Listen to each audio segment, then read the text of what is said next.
आपके अपने YouTube channel maths and reasoning bye Nitesh Kumar में आज हम लोग एक नया चैप्टर स्टार्ट करने जा रहे हैं जिसका कि नाम है नंबर रैंकिंग। जैसा कि आप बोर्ड पे देख भी रहे होइएगा, चैप्टर का नाम है नंबर रैंकिंग और इसे हिंदी में हम क्रम व्यवस्थीकरण बोलते हैं। क्या बोलते हैं?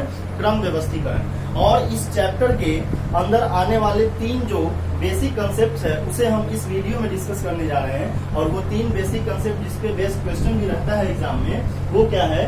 तो इसमें दिया है, पहला हम जो इसमें सीखेंगे इस वीडियो में वो है कि यदि क्वेश्चन में दोनों ओर से किसी व्यक्ति का पोजीशन दिया हो और वह पोजीशन दोनों ओर से सेम हो, यानी राइट से भी कोई व्यक्ति 5वें नंबर पे है, लेफ्ट से भी कोई व्यक्ति 5वें नंबर पे है, टॉप से भी कोई व्यक्ति 5वें नंबर पे है और बॉटम से भी कोई व्यक्ति 5वें नंबर पे है, फ्रंट से भी कोई व्यक्ति 5वें नंबर पे है, बैक से भी कोई व्यक्ति 5वें नंबर पे है। तो ऐसी स्थिति में यदि टॉप और बॉटम से किसी व्यक्ति की पोजीशन सेम हो, राइट और लेफ्ट से किसी व्यक्ति की पोजीशन सेम हो और फ्रंट और बैक से किसी व्यक्ति की पोजीशन सेम हो, क्वेश्चन में ऐसा दिया हो, तो टोटल नंबर ऑफ पर्सन हम कैसे निकालते हैं ये हम सीखते हैं। सपोज कोई व्यक्ति है राम, मान लीजिए ये राम कोई पर्सन है जिसका, अब हम यहाँ खड़े हैं तो ये हमारा राइट हुआ और ये लेफ्ट हुआ, इधर लेफ्ट है इधर राइट है, ये लेफ्ट से भी 5वें नंबर पे आता है और राइट से भी 5वें नंबर पे आता है। तो निश्चित तौर पे राम से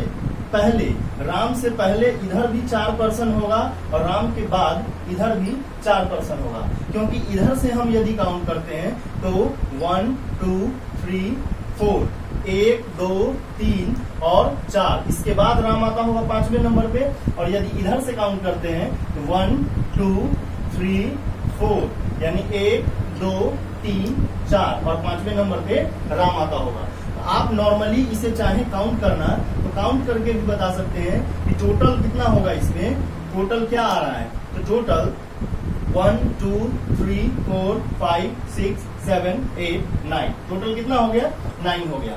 अब इस क्वेश्चन में तो आप देख रहे हैं कि इस क्वेश्चन में क्या है कि नंबर टोटल जो है, टोटल नंबर वो 9 ही है, यानी कम है। तो आप क्या कर सकते हैं, आसानी से इसको काउंट करके भी बना सकते हैं। लेकिन यदि इसी क्वेश्चन को और ये क्वेश्चन आपको लेफ्ट राइट पे है तो हो सकता है टॉप बॉटम पे भी पूछ दे, हो सकता है टॉप बॉटम की जगह आपसे फ्रंट और बैक से भी पूछ सकता है। तो ये अब किस चीज में पूछेगा इसमें कोई खास दिक्कत नहीं है, आपको कंसेप्ट सब में वही अप्लाइड होता है, वही कंसेप्ट लागू होगा। तो कम नंबर ऑफ स्टूडेंट का टोटल तो हम काउंट करके भी बता दिए। यदि मान लीजिए कहता कि राम है, राम का पोजीशन फ्रंट से 50वां है और बैक से भी 50वां है, तो वैसी स्थिति में आप 50 लाइन तो नहीं खींचते, तो कैसे हम कैलकुलेट करते हैं, कैसे निकालते हैं, ये हमें सीखना है। ठीक है। अब इसके बाद आप देखिए, अगर आपको टोटल निकालना हो तो आप क्या करेंगे, और पोजीशन दोनों साइड से सेम दिया हो, यानी फ्रंट से भी 5वां बैक से भी 5वां, या फ्रंट से भी 50वां बैक से भी 50वां, ऐसी स्थिति हो तो आप टोटल निकालने का तरीका है कि अगर राइट और लेफ्ट का चर्चा हो तो राइट प्लस लेफ्ट और -1 करेंगे, अगर फ्रंट और बैक का चर्चा हो तो फ्रंट प्लस बैक -1 करेंगे, यदि टॉप और बॉटम की चर्चा हो तो टॉप प्लस बॉटम -1 करते हैं। यहाँ आप ध्यान रखिएगा, ये जो पोजीशन है टॉप और बॉटम या राइट और लेफ्ट या फ्रंट और बैक, ये एक ही पर्सन का है, एक ही व्यक्ति की पोजीशन है, एक ही व्यक्ति की पोजीशन है और दोनों ओर से क्या है, सेम है, दोनों ओर से पोजीशन क्या है, सेम है। तो उम्मीद करता हूं कि ये जो फर्स्ट पॉइंट था, फर्स्ट टॉपिक था, वो आपको समझ में आ गया होगा। इसी पे यदि 50 वाले को हम देखते हैं कि कोई व्यक्ति का फ्रंट से भी 50वां पोजीशन है, बैक से भी 50वां पोजीशन है, उस लाइन में टोटल अगर निकालना हो तो क्या करेंगे, 50 प्लस 50 और -1 करेंगे, यानी 50 50 100 हो गया और -1 यदि करते हैं तो 99 हो गया इसका आंसर। ठीक है। तो उम्मीद करते हैं कि जो फर्स्ट कंसेप्ट था इसे आप समझ गए होइएगा। अब इसके बाद जो सेकेंड कंसेप्ट है इस पे हम लोग आते हैं, जस्ट बोर्ड क्लियर कर लेते हैं। यदि वीडियो समझ में आता है, कंसेप्ट आपका क्लियर होता है, तो जरूर हमारे YouTube चैनल को सब्सक्राइब कीजिए, अपने दोस्तों के साथ शेयर कीजिए, ताकि हम और नया वीडियो आपके लिए बना सके। अब हम लोग जो दूसरा पॉइंट है इसके बारे में सीखते हैं। दूसरा पॉइंट है कि अगर मान लीजिए पहला ऑड वाला हम लोग सीखते हैं। जब टोटल संख्या क्या हो, ऑड हो। ऑड करने का मतलब आप समझ ही रहे हैं कि जिसमें 2 से हम डिवाइड नहीं कर पाते हैं। मान लीजिए इसमें कुल 7 बच्चे हैं, 7 स्टूडेंट बैठे हुए हैं। 1 2 3 4 5 6 और 7। 1 2 3 4 5 6 7। ये हमने यहाँ लेफ्ट है, लेफ्ट से लेफ्ट टू राइट ये पोजीशन है। और यदि ऊपर से लिखते हैं राइट टू लेफ्ट, अगर ऐसे लिखते हैं 1 2 3 4 5 6 7, ये हो गया। अब आप ध्यान दीजिएगा कि चूंकि ऑड है, ऑड कहने का मतलब ऑड। एक और चीज ध्यान रखिएगा कि जब भी सेंटर निकालना है तो एग्जैक्ट सेंटर, एग्जैक्ट जो ठीक बीचों बीच में होगा वो तभी हो सकता है जब टोटल नंबर ऑड हो। जब टोटल नंबर क्या हो, ऑड हो। आप यहाँ देख सकते हैं कि यह जो पोजीशन है यह सेम है, राइट से भी सेम है और लेफ्ट से भी सेम है, लेफ्ट से भी सेम है और राइट से भी सेम है। यह जो पोजीशन है यह क्या कहलाएगा, सेंटर पोजीशन कहलाएगा। क्या कहलाएगा, सेंटर पोजीशन। यानी 3 पर्सन, 3 प्लेयर्स, 3 स्टूडेंट इसके लेफ्ट में भी है और 3 इसके राइट में भी है। तो यह जो व्यक्ति होगा, सपोज यह राम अगर व्यक्ति है तो यह क्या हो जाएगा, कहलाएगा कि यह सेंटर में है। क्या कहलाएगा, सेंटर में यह व्यक्ति है।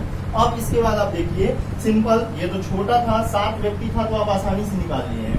यदि आपसे पूछे कि 551 टोटल नंबर ऑफ प्लेयर्स दिया हुआ है कि 551 खिलाड़ी एक लाइन में बैठे हुए हैं, एक पंक्ति में 551 खिलाड़ी बैठे हुए हैं। कितने, 551 खिलाड़ी बैठे हुए हैं एक पंक्ति में। तो आप बताइए कि इसमें ठीक बीचों बीच में जो प्लेयर होगा उसका पोजीशन क्या होगा। तो वैसी स्थिति में आप तो इस तरीके डायग्राम ड्रॉ नहीं कर पाएंगे। इसके लिए आपको बेसिक एकदम फॉर्मूला आपको थोड़ा ध्यान रखना चाहिए कि जस्ट ये क्या हो जाएगा कि टोटल जो दिया हुआ है सेंटर निकालने का, सेंटर बराबर क्या हो जाएगा कि टोटल प्लस 1/2 करेंगे। क्या करेंगे, टोटल प्लस 1/2। कहने का मतलब कि 551 है प्लस 1/2 अगर करते हैं तो हो जाएगा 552/2 और काट दीजिएगा, जो आएगा वो आपका आंसर हो जाएगा। ठीक इसी तरीके इसमें भी हम देखते हैं, हमने तो काउंट करके निकाल दिए कि चौथा पोजीशन है वो ठीक सेंटर का है, ठीक बीचों बीच का है। लेकिन अगर हम सेंटर निकालते हैं फॉर्मूला से, सेंटर का फॉर्मूला से निकालते हैं तो क्या है फॉर्मूला, टोटल प्लस 1/2। टोटल कितना था, टोटल क्वेश्चन में 7 दिया हुआ है, 7 दिया हुआ है क्वेश्चन में, टोटल दिया रहेगा और सेंटर निकालना है। 7 दिया हुआ है तो 7 प्लस 1/2 यानी 8/2 यानी 4 हो गया। तो उम्मीद करते हैं इसमें का जो दूसरा कंसेप्ट है ऑड वाला, ये भी आप समझ गए होइएगा। ठीक है, अब इसके बाद हम आते हैं इवन वाले कंसेप्ट पे। किस पे, इवन। यानी क्वेश्चन में यदि total number of players, total number of students यदि इवन दिया हो तो हम वैसी स्थिति में कैसे निकालते हैं। जस्ट मिनट को क्लियर कर लेते हैं, इसके बाद हम लोग डिस्कस करेंगे इसको।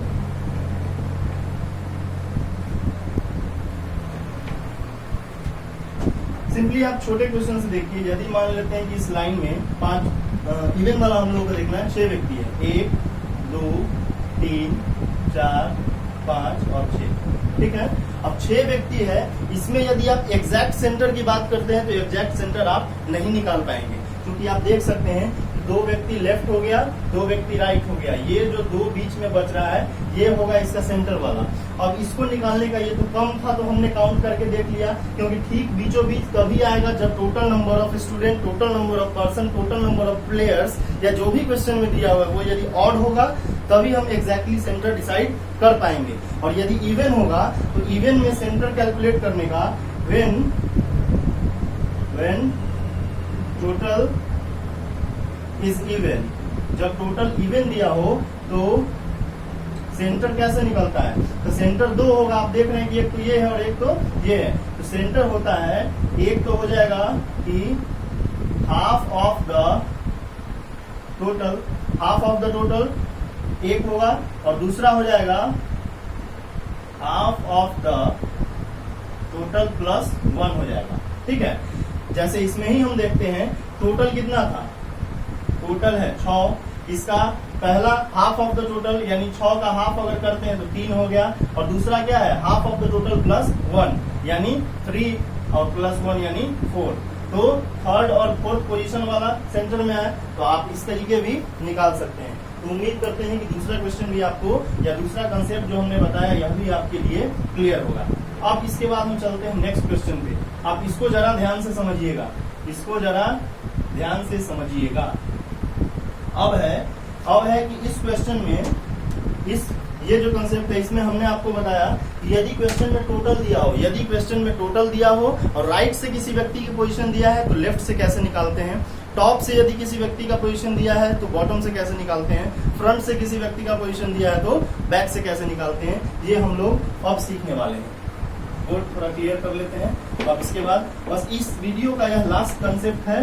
देन इसके बाद हम लोग ये सीखेंगे कि दो व्यक्तियों के बीच का जो सेंटर है वो कैसे निकालते हैं, मैक्सिमम और मिनिमम नंबर ऑफ स्टूडेंट्स और number of person in arrangement हम कैसे निकालते हैं। फिर उसके बाद ओवरलैपिंग कंसेप्ट, सेपरेट अरेंजमेंट और ओवरलैपिंग अरेंजमेंट, इन सब के बारे में, पोजीशन इंटरचेंज, इन सब के बारे में हम लोग आगे पढ़ेंगे। फिलहाल जो हमारा थर्ड कंसेप्ट है इसको देखते हैं। इस क्वेश्चन में क्या है, सपोज मान लेते हैं कि क्वेश्चन में आपको टोटल दिया हुआ है 50, टोटल नंबर ऑफ स्टूडेंट 50 है और राइट से राम 15वें पोजीशन पे है, राइट से राम 15वें पोजीशन पे है। तो आपको राम का पोजीशन लेफ्ट से क्या होगा ये निकालना है। यही क्वेश्चन रहे कि टोटल है 50, टॉप से राम 16वें पोजीशन पे है, तो बॉटम से बताइए क्या होगा। आपसे पूछे टोटल 50, फ्रंट से 20वें पोजीशन पे है, बैक से क्या होगा ये आपसे पूछ रहा है। आप ध्यान से देखिएगा कि जब यदि आपको टोटल दिया हो और राइट से पोजीशन दिया हो लेफ्ट से निकालना हो, टॉप से दिया हो बॉटम से निकालना हो, फ्रंट से दिया हो बैक से निकालना हो, तो इसका सिंपल एक फॉर्मूला है, टोटल जो दिया है आप क्या कीजिएगा, टोटल माइनस जो एक पोजीशन दिया है प्लस 1 करेंगे। कहने का मतलब कि ये कैसे निकलेगा, टोटल माइनस राइट से दिया है, टोटल माइनस राइट प्लस 1, यानी 50 में से 15 चला जाएगा, 50 माइनस 15, 50 माइनस 15 और प्लस 1 करेंगे तो 50 में से 15 जाएगा, क्या हो जाएगा 35 प्लस 1 यानी 36वें पोजीशन पे हो जाएगा लेफ्ट से। और यही यदि लेफ्ट से राम का पोजीशन दिया रहता तो क्या करते, टोटल माइनस यहाँ लेफ्ट कर देते। ठीक है, ठीक इसी तरीके अगर टोटल यहाँ 50 दिया हुआ है और फ्रंट से दिया है तो टोटल माइनस यहाँ टोटल माइनस फ्रंट प्लस 1 करना है। तो टोटल आपको है 50, फ्रंट से है 20वें पोजीशन पे और प्लस 1 करेंगे तो 50 में से 20 गया 30 प्लस 1 यानी 31st पोजीशन पे होगा बैक से अगर हम काउंट करते हैं। इसमें यदि हम बात करते हैं तो टोटल माइनस टॉप प्लस 1 हो जाएगा। टोटल आपको दिया है 50 माइनस टॉप से है 16 और प्लस 1 यानी 50 में से 16 जाएगा तो कितना होगा, 10 में से 6 गया 4 में से गया 3, 34 प्लस 1 यानी 35वें पोजीशन पे आएगा। और इसी में यदि टॉप की जगह बॉटम दिया रहता तो यहाँ फॉर्मूला में बॉटम हो जाएगा, यहाँ फ्रंट की जगह बैक दिया रहता तो फॉर्मूला में यहाँ बैक हो जाता। बहुत ही आसान है, फॉर्मूला कुछ नहीं है। हम उम्मीद करते हैं कि आपको ये क्वेश्चन और ये जो हमने 3 कंसेप्ट आपको बताए हैं ये जरूर समझ में आया होगा। यदि सचमुच आपको समझ में आया है तो निश्चित तौर पर हमारे यूट्यूब चैनल को आप सब्सक्राइब करें, अपने दोस्तों के साथ शेयर करें। और ठीक इसके बाद जो हम इसी चैप्टर से जुड़ा हुआ 2-3 बहुत ही इंपॉर्टेंट कंसेप्ट आपको देंगे नेक्स्ट वीडियो में, उसे आप जरूर देखिएगा, अपने दोस्तों के साथ शेयर कीजिएगा। That's all for today.